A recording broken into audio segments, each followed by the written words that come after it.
fragilité sont divers degrés d'un même spectre. Non-prédiction. En saisissant les mécanismes de l'antifragilité, on peut établir un vaste guide systématique de la prise de décision non prévisionnelle dans l'incertitude en affaires, en politique, en médecine et dans la vie en général, partout où l'inconnu l'emporte, dans toute situation où il y a une part de hasard, d'imprévisible ou d'opacité, ou dont la compréhension est incomplète. Il est beaucoup plus facile de se rendre compte si quelque chose est fragile que de prévoir un événement qui pourrait lui causer des dommages.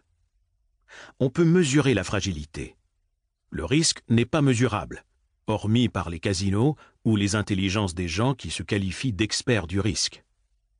Ceci fournit une solution à ce que j'ai appelé le problème du signe noir, l'impossibilité de calculer les risques d'événements rares consécutifs et de prévoir leur apparition. La sensibilité aux dommages dus à la volatilité est résoluble, davantage en tout cas que la prévision de l'événement qui causerait les dommages. C'est pourquoi nous nous proposons de renverser nos manières habituelles d'aborder la prédiction, les pronostics et la gestion du risque. Dans tous les domaines d'application, nous proposons des règles pour passer du fragile à l'antifragile par une réduction de la fragilité ou une mise à profit de l'antifragilité. Et nous pouvons presque toujours déceler l'antifragilité et la fragilité en recourant à un simple test d'asymétrie. Tout ce qui, à la suite d'événements fortuits ou de certains chocs, comporte plus d'avantages que d'inconvénients est antifragile, et fragile dans le cas contraire. Défaut d'antifragilité. Si l'antifragilité est foncièrement propre à tous les systèmes naturels et complexes qui ont survécu, on risque de nuire à ces systèmes en les privant de la volatilité, du hasard et du stress. Alors ils s'affaiblissent, meurent ou explosent.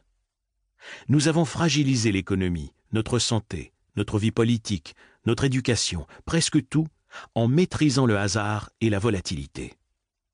De même que si l'on passe un mois au lit, avec de préférence une version in extenso de Guerre et Paix, ou l'accès à l'intégrale des 86 épisodes des Sopranos, on verra ses muscles s'atrophier. De même, on affaiblit et l'on peut même tuer les systèmes complexes en les privant de stress. Une bonne part de notre monde moderne et structuré nous a porté préjudice avec des politiques top-down et des machins que je qualifierais ici de fantasmes soviet-Harvard, dont l'effet est précisément d'offenser l'antifragilité des systèmes. Telle est la tragédie de la modernité. Comme les parents excessivement et obsessionnellement protecteurs, ceux qui essaient de nous aider sont souvent ceux qui nous font le plus de mal.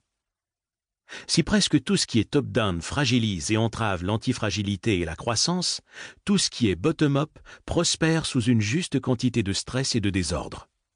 Le processus de la découverte, ou de l'innovation, ou du progrès technologique, dépend lui-même d'un bricolage antifragile, d'une brusque prise de risque plutôt que d'une culture formelle. Avantage aux dépens des autres.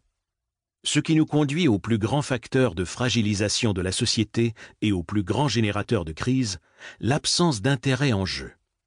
Certains deviennent antifragiles aux dépens des autres en tirant avantage ou profit de la volatilité, de la fluctuation et du désordre, et en exposant les autres au risque de perte et de préjudice.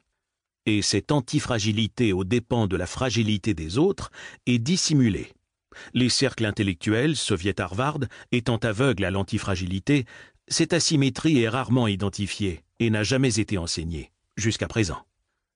De plus, comme nous l'avons découvert lors de la crise financière qui remonte à 2008, ces redoutables risques pour les autres sont aisément dissimulés en raison de la complexité croissante des institutions modernes et des affaires politiques.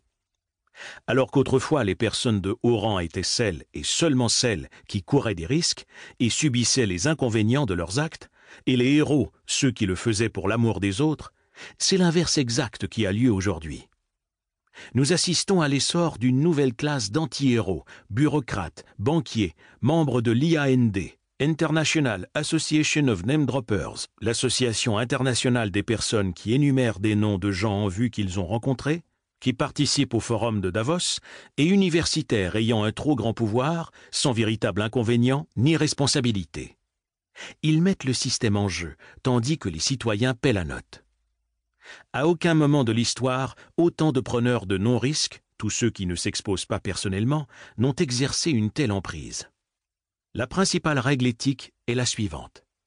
Tu n'auras pas d'antifragilité aux dépens de la fragilité. Livre audio complet gratuit disponible en description de cette vidéo.